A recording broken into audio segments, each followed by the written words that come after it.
Where am I now? A small orange male tabby looks out in the dark of an unfamiliar and odd-smelling place he now finds himself trapped in. Which way's back? He pokes around his surroundings, finding he can walk almost anywhere, except someplace useful. As he walks over the pipes, around ducts, and through wires and cobwebs, he occasionally spots cracks of light and finds areas where he can hear things moving below him. Hey, where am I? Where are you? He meows at his strange floor with bright cracks and strange noises. More of those strange noises rise up to his sensitive ears from unseen rooms below, and he wonders if being found is actually the best exit from what was an otherwise non-offensive space, despite the lack of food or water or an exit or much light. He considers spider hunting briefly, and then he's blinded by a warm light that he hasn't seen in what seems like a long time. Oh, it's a cat. How the... Oh, it's a human.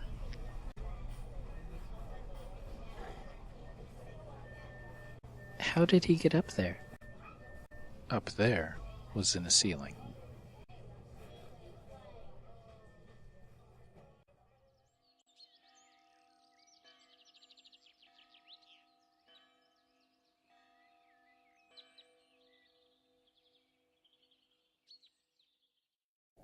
Milo came into our lives about 9 years ago, while we were living in a city called Federal Way in western Washington, about a 40-minute drive from Seattle, where we grew up and where our mother still lives with her husband.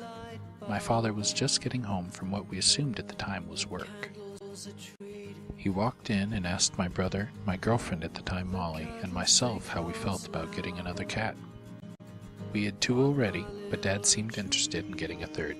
The other 2 were Smokey, a temperamental old black cat, and Chris, who was fairly mentally unhinged, albeit friendly enough. So let's go down and meet him. Meet who? This really cool kitty I met. You're gonna love him. He seemed pretty excited about this cat. He must be something special. Out of all the kitties in that place, he's the only one who seemed interested in being around people. Plus how they found him was pretty crazy. I'll tell you on the way. Go get ready. They found him in the ceiling. What? How'd he get in their ceiling? They don't know. One day he was just there. They heard some noise above their heads, and there he was.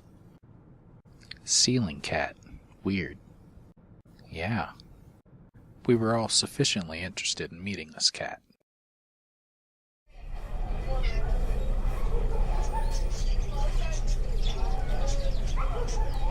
Here, we finally meet the orange tabby Dad couldn't wait to introduce us to, and he's just as incredibly sweet as described, but obviously and understandably terrified.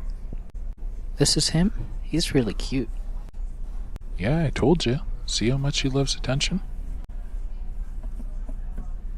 That's one smart cat. The others could learn from him. Who wouldn't take home a cat this friendly? I think that's just how he is. Extra sweet. He was like this when I met him earlier. Weird. We could tell after just a few minutes that he was the one for us.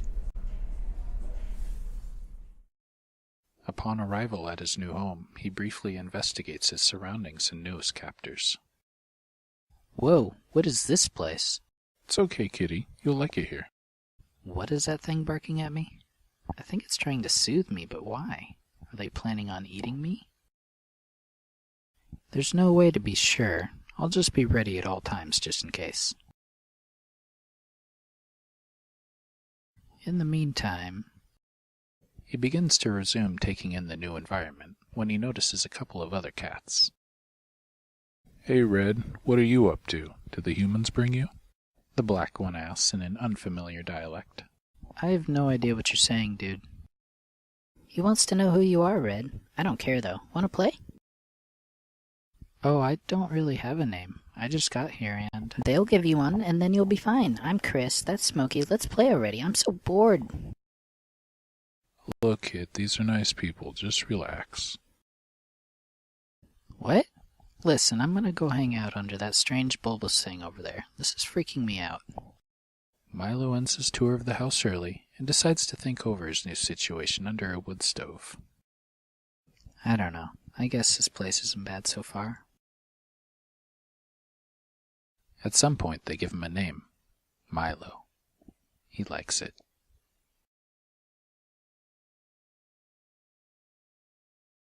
Over time, he becomes more comfortable and explores more of the house. He finds high places to perch, out of reach, but eventually decides jumping up isn't worth the effort and gets to know the humans a bit better. Not just the humans, but the other two cats as well. They fight, they play, they slowly relax and make friends. Milo gets to explore a new and exciting outside world, but he doesn't stray far. He doesn't feel like it. A home is enough for him. Sometime later, Smokey passes away, and it's just Chris and Milo. They learn to get along better. Milo grows calmer as time passes, and grows to love his new home more every day. Eventually, things begin to change subtly around the house, things being packed, and one day the girl Molly is gone. This leaves more time to play with the remaining humans, which Milo does. As he plays, the humans, specifically one of the two younger males, the shorter one, tries to teach him small tricks, mainly vocal cues for get off and come here, typical human commands. He learns and begins to feel closer to the large monkeys making an attempt to communicate with him.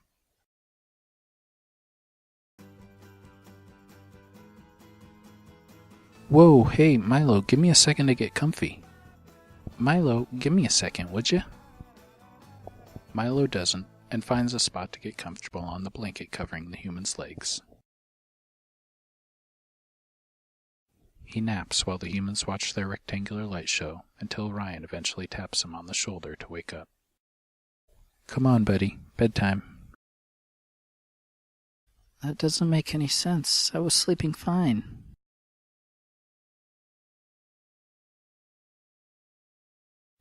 More time passes as he grows up and we grow closer. Milo's always around and happy to hang out. In 2011, things around the house begin to change again, but more so than before, as the humans begin to put away what seemed like important things, eventually taking larger objects outside and stacking them in a large box on wheels. Are you ready for an adventure, Milo? What kind of adventure? Can't we just go watch the light show for a while? You'll be okay, Milo. You'll like California. Calla what? If you're sure. He cozies up to Chris, who doesn't seem to mind our current situation. That's when we moved down to California. Milo and Chris rode in the back of my car as I followed my dad, who was driving ahead in the moving truck. The view from the carrier may not have been much, but other than the strange machine he was riding in, he likely saw a number of interesting sights for a cat. An unfamiliar sunset, if he had ever seen one before, a small park with tiny huts to the side of a giant road the humans call a rest stop, and more stars visible in the night sky than you can find near a city. The sunrise on a new coast was a nice view, whether he saw it or not.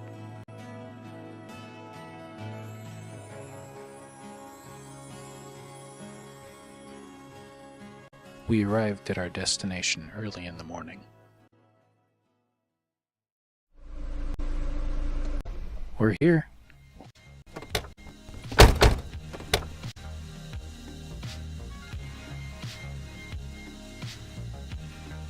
What do you guys think? Dad asks as Devin and I enter the apartment for the first time. It's nice. It'll look better with stuff in it, though. Yeah, it's wonderful. Can I come out now? Chris keeps farting and I need to pee. Milo politely inquires. Just hang out on the counter while we get stuff moved in, kiddies. That was a long yes, human.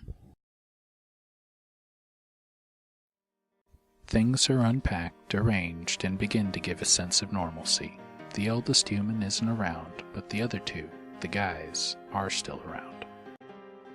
At first all the time, but after a while they begin to leave during the day like the eldest one did. As time progresses, this too becomes normal. The human's machine hums to a stop outside the door, a sound Milo knows well. A jingle of metal and light fills the room. Hey guys, how was hunting? Bring home anything good? I don't really care. It's time to hang out now, right? Hey Milo, have a good day?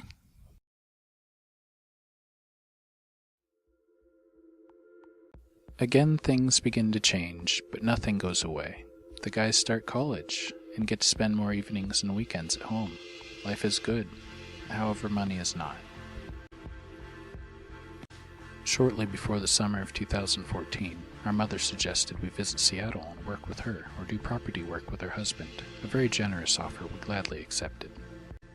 We asked our dad and his wife Denise to house sit for us, which they agreed to because they're incredibly nice and caring parents. However, this meant leaving Milo and Chris alone most of the time except for whenever our parents could find time to visit, which was still at least a couple times a week.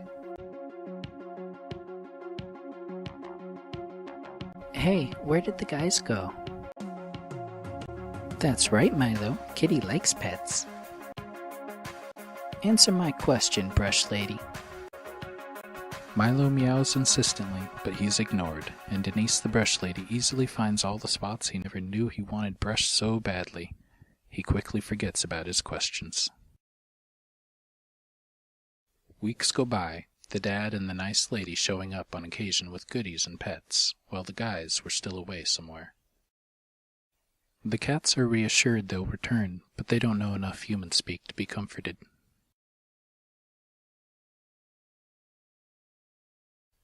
Life isn't so bad this way. No humans around to tell you no, stop opening that door and climbing inside that thing, or hey, get off that thing, you broke that other thing that was actually totally ugly and in your way. Then, a couple of times a week, two nice people come over and shower you with affection. What could be better? Sometime during the summer, Milo begins to lose his appetite as Chris picks up the slack and gains all the weight he loses.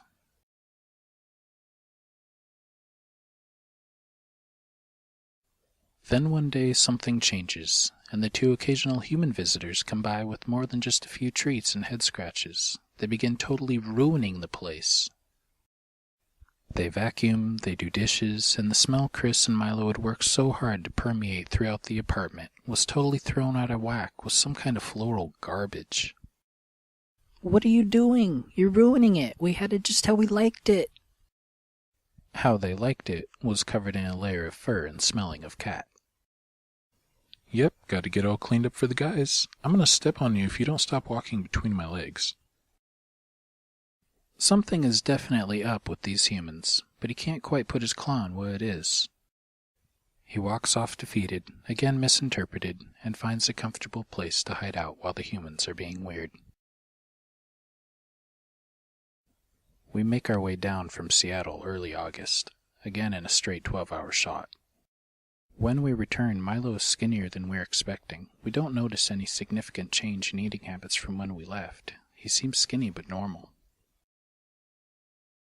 A couple of weeks go by, Milo having perked up a bit with our return, but starting to show a disinterest in food. Treats begin to give him trouble, as he can't chew them up like he used to. When he loses interest in water and starts having trouble even looking at things properly, it becomes obvious something is very wrong, so we call the vet for an appointment. The day before the appointment, as Devin and I are eating lunch in between class, we hear a frantic clicking on the linoleum out in the kitchen. We rush out there to find Milo on his side, his limbs kicking wildly as if he were galloping towards something. We try to calm him as we call the vet for an emergency appointment. The doctors aren't sure why he's in such a state. The best they can figure is something neurological. We leave Milo in their care in the hopes that they can find any solutions. They say they don't know what's wrong and that he might not make it, but they eventually get him to eat some wet food. 2 days after we rushed him in, we were able to bring him home. He slowly regains some strength and eats wet food, but he's still very wobbly. He seems to improve at least a bit. Bowl after bowl of nice canned cat food is put before him, which he tries to enjoy, but a good portion of each is finished off by Chris. After some time, he regains the ability to accurately jump further than 2 feet. He seems to come back to his normal self, despite still being way too skinny. He learns an appreciation for hugs, choosing to climb up on our chests and lay down. It's like having him back. Milo proves he's a fighter. Unfortunately, after a few weeks he relapses and takes a turn for the worse. The vet tries a couple of ideas, antibiotics, more IV fluids, but isn't hopeful. An appointment is made for the following Tuesday as a last-ditch effort to try steroids as a way to improve appetite and strength. But sadly, Milo passes on Monday.